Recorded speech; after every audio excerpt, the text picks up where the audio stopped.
Welcome back. In this video, we enter the Analyze phase of the DMAG framework.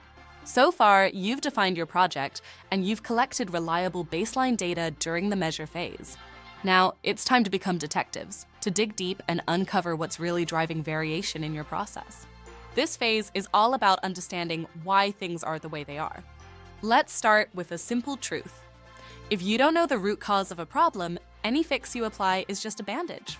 In this phase, we bring all the data and process understanding together to identify the true root causes. We distinguish between common causes, those that are baked into the system, and special causes, those that are unusual or preventable. The output? A prioritized list of variables causing variation and an estimated financial benefit from solving the problem. You'll walk away from this phase with a clear idea of what's causing issues and what the potential gains are if you resolve them. Regression analysis is like building a crystal ball. It helps you understand how one variable impacts another and lets you make data-driven predictions. This is a tool to establish the best fit linear relationship between two variables. There are 5 basic steps to regression analysis. Consider the equation of y equals sine mx plus c, where m is the slope, c is the intercept, and x and y are the two variables. In the equation of y equals sine mx plus c, substitute each of the pairs of values for x and y, and then add the resulting equations. Form a second similar set of equations by multiplying through each of the equations of step 2 by its coefficient of m. Add this set of equations. Steps 2 and 3 will each have produced an equation in m and c. Solve these simultaneous equations for m and c. Plot the straight line graph for y equals sine mx plus c for the calculated values of m and c.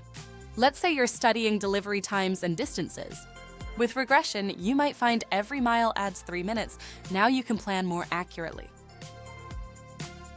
The Resource Utilization and Customer Service (RUCS) analysis is a simple tool to establish the relative importance of the key parameters of both resource utilization and customer service, and to identify their conflicts. There are 9 steps to the development of an RUCS. Identify the key parameters of resource utilization. An operation may have several types of resources as input, for example, machine, facilities, labor, information, etc. Choose 3 important resources. For customer service parameters, select specification, cost, and time. There are other dimensions of quality as perceived by customers. For the sake of simplicity, only specifications has been chosen as the key parameter for the quality of service. Draw 2 matrices for RU and CS showing the 6 parameters. Allocate a rating of 1, 2, or 3, 3 being most important, to the parameters of both RU and CS. The ratings are influenced by internal processes for RU and external customer requirements for CS. Rate separately what is actually achieved for each aspect of RU and CS. Compare the 2 sets of figures from steps 4 and 5 and identify the shortfalls or misalignments.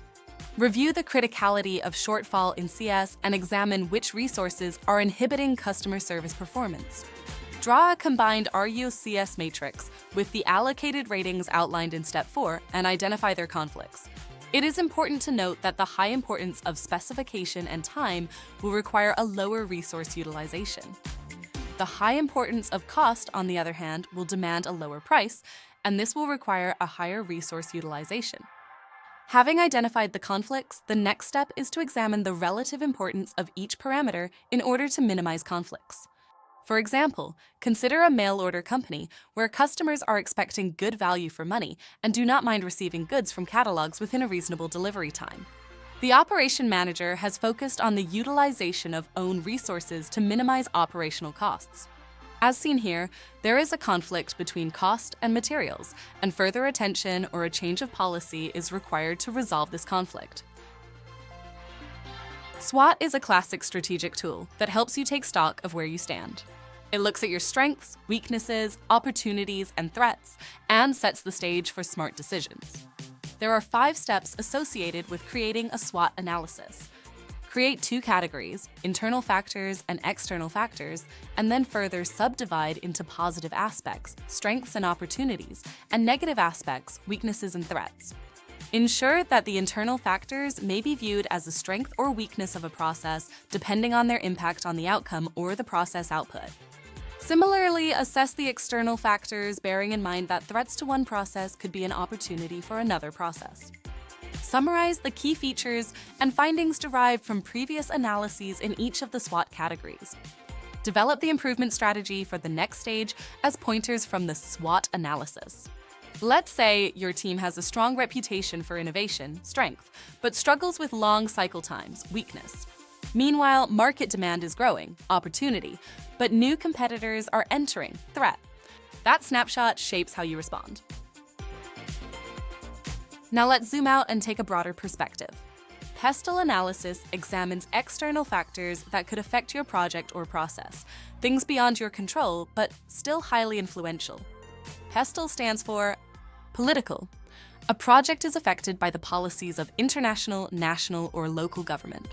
It is also influenced by company policies and those of stakeholders, managers, employees, and trade unions. Economic. The project is affected by national and international economic issues, inflation, interest rates, and exchange rates. Social. The change is influenced by social issues, the local culture, the lives of employees, communications, and language. Technological. The success of implementation is affected by the technology of the industry and the technical capability of the parent company. Legal. The project is affected by the legal aspects of planning, registration, and working practices. Environmental. The impact of the change on environmental emission, noise, health, and safety is assessed. There are 4 basic steps to a pestle analysis. Develop a good understanding of the deliverables of the operation and the project. At this stage, the relevant policy and guidelines of both the local company and the parent organization are reviewed. List the relevant factors affecting the various aspects of the project related to pestle. It is important that the appropriate expertise of the organization is drawn into the team for this analysis. Validate the factors in Step 2 with the stakeholders and functional leaders of the company. Review progress and decide on the next steps by asking 2 questions. How did we do? Where do we go next? For example, if you're analyzing a pharmaceutical rollout, political regulations, P, economic conditions, E, and legal considerations, L, might be huge influences. Using pestle helps anticipate disruptions and plan accordingly. Let's look at a deceptively simple but powerful tool, the 5 whys. This technique gets to the root of a problem by repeatedly asking one question, why? With each answer, we dig a little deeper into the cause of the issue until we land at the true source. There are 4 simple steps to the 5 whys technique. Select the problem for analysis. Ask 5 close questions, one after another, starting with why. Do not defend the answer or point the finger of blame at others. Determine the root cause of the problem. Consider a problem. Deliveries are not completed by 4 p.m. Question 1, why does it happen? Answer, the routing of trucks is not optimized. Question 2, why is it not optimized? Answer, goods are loaded based on their size rather than the location of the delivery. Question 3, why are they loaded by size? Answer, the computer defines the dispatch based upon the principle of large items first. Question 4, why are large items given preference? Answer, large items are delivered first. Question 5, but why? Answer, current prioritization policy puts large items first on the delivery schedule. And bam! We found the root cause to the problem. After using the 5 whys technique, we can find a solution versus a symptomatic solution. Next up is the interrelationship diagram, or ID for short. This tool helps when there are lots of potential causes and you need to understand how they connect. Instead of thinking linearly, Idaho helps you visualize how various issues influence each other. There are 5 steps in developing an interrelationship diagram. Assemble the team and agree on the issue or problem for investigation. Lay out all of the ideas or issues that have been brought from other tools, such as a cause and effect diagram, or brainstormed. Look for the cause and effect relationships between all issues and assign the relationship strength as 3, significant, 2, medium, 1, weak. Draw the final ID in a matrix format and insert the relationship strength given by members. Total the relationship strength in each row to identify the strongest effect of an issue on the greatest number of issues. For example, consider 5 key issues to improve customer service: logistics support, customer satisfaction, education and training, personal incentives, leadership. The ID is plotted in a matrix with appropriate relationship strengths. From the analysis in the total column, it is evident that customer satisfaction and leadership are the two most critical issues and are therefore the best places to focus improvement. Let's shift gears to a quantitative powerhouse, OEE, or overall equipment effectiveness. This index helps us measure how effectively a piece of equipment performs. It's based on good output versus the ideal performance. There are 6 steps associated with OEE. Select the machine's equipment or a production line where the OEE scheme could be applied. The selection criteria will depend on the criticality of the equipment in the context of the business. It is useful to start with a single production line as a trial or pilot. Establish the specified speed of the production line governed by the control or bottleneck operation. Set up a data recording system so that the output data and various stoppages and losses can be recorded. Compile the data every day and validate the results. At this stage, detailed calculations are not necessary.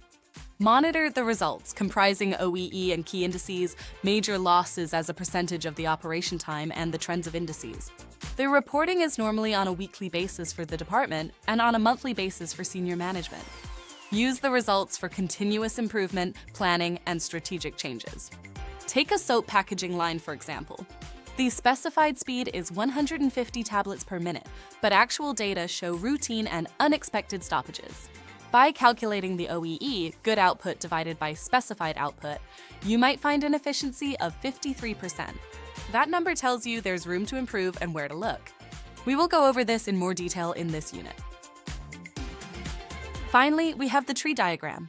If you've ever been overwhelmed by a big goal and needed to break it down step by step, you've used the core logic of this tool. The tree diagram helps dissect complex goals into manageable pieces. There are 7 basic steps to developing a tree diagram. Choose the goal of the tree diagram from the problem or process under review. Assemble the team, usually 4 to 6 members, and brief the members. Identify major sub-goals by brainstorming the major task area. Generate tree headings from the major sub-goals. You may use post-it notes to encourage the level of details from team members. Review the completed tree diagram for its completeness and the logical flow from sub-goals to the goal. Choose the most effective measures for each level of the tree diagram and build them into a plan to achieve the goal. Consider a case example of increasing return on investment, ROI, in a manufacturing company.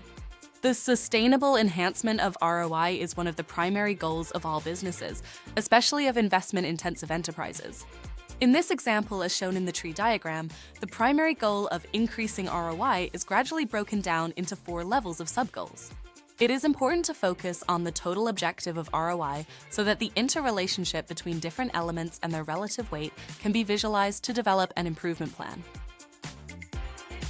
These tools, whether visual like process maps or mathematical like regression, are designed to help you analyze variation, understand causality, and prioritize improvements. As you work through the analyze phase, keep asking, what's really going on here? The right tool can help you find the answer. Next up, the improve phase, where the real transformation begins.